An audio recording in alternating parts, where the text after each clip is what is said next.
Hey guys, it's Regina, the queen of car loans and credit. Obviously, if you're looking at my video, you know who I am, but maybe you don't know who I am. But anyway, I'm Regina, the queen of car loans and credit. Been in the car business for 23 years, and I also help people get excellent credit. But today's topic is buying a car with subprime credit. And yes, I've been doing my videos in my car. I do my best work in my car thinking and just sharing ideas. I just want to tell you guys things you need to bring to the dealership when you have subprime credit. Everybody knows what subprime credit is, right? When you have a low credit score or your credit score is under 620, 620 or lower, or it might even be a 640. But anyway, under 620, subprime credit. What you need to bring to a dealership when it comes to subprime credit? You need to bring proof of income. If you're a W-2 employee, you need to bring 2 current pay stubs within 30 days. Next, you need to bring a piece of mail. We call it, in the car industry, POR, a light bill, gas bill, bank statement, water bill, something in your name that matches your address. When you have subprime credit, the bank wants to connect you to your home or to where you say you live. The bank wants to connect you to your apartment or to the house or the home, wherever you live.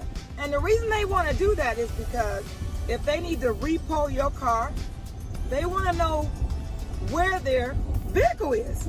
They want to be able to pick your vehicle up if you don't make your payments. They don't want to have to look for you. They want to know where you keep your vehicle and where you live. So that's the reason of proof of residence. Next thing is, if you have subprime credit, what you need to bring to the dealership is your ID, your driver's license or your ID. In Michigan, we call it state ID. Some subprime banks do not require a driver's license. They'll require just a state ID. But you have to be able to put car insurance on your vehicle. That means that you can get somebody else to insure your vehicle besides yourself because you don't have a driver's license, you just have a state ID. Now, let me back up and talk about income. If you are self-employed and you own your own business, the bank is going to want your last 2 years tax returns. If you are a waitress, you get paid, say, $5, $6 an hour, and then you get tips. Some banks require you to claim your tips, or they just want to make sure that you make enough money to be able to pay your car payment. So that's kind of up in the air. It just depends on the bank for what the bank wants. One of the things I see when it comes to when you have subprime credit is that customers don't understand the reasons why the bank wants these things. Why do they want these things? It's because they're taking a risk on giving you a loan. Risk means that you're going to pay a higher interest rate because of your credit. Now, let me just tell you this key nugget.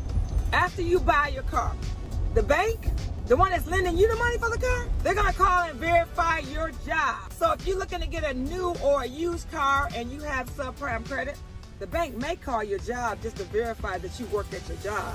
I have people come in and see me and they say, well, I'm not working, but I got my previous pay stub from my last job I worked at last month or 2 months ago. No. If the bank needs to call and verify your employment, they want the job that you're at currently, not the last job that you quit. So know that when you leave the dealership, if you have subprime credit, the bank is going to call your job to verify your current job. They're also going to do what? They're going to verify your insurance to make sure that you have insurance on your vehicle. Just because you gave us a proof of insurance doesn't mean that they're not going to call and verify insurance. So that's very important. Again, they're going to verify your job. They're going to verify your insurance.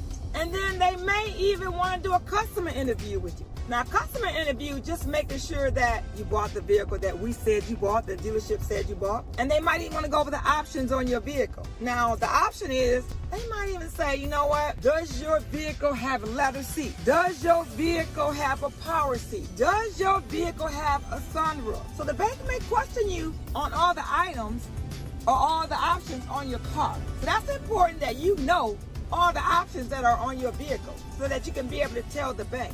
Now, let me just give you one hint. Do not volunteer to give the bank any information that they don't ask you for. Do not just get to running your mouth and saying, well, what about this? What about that? Or I got that option on it. No. Do not give them more than what they're asking you. That's any situation in life. Do not give a person more than what they ask for. Don't volunteer to give people information. So I hope I help on this video. This video helps you to let you know that if you have subprime credit, have your documents in order when you're going to the dealership and you're looking for a vehicle, a new car or pre-owned vehicle. Have your documents that we're going to ask you for.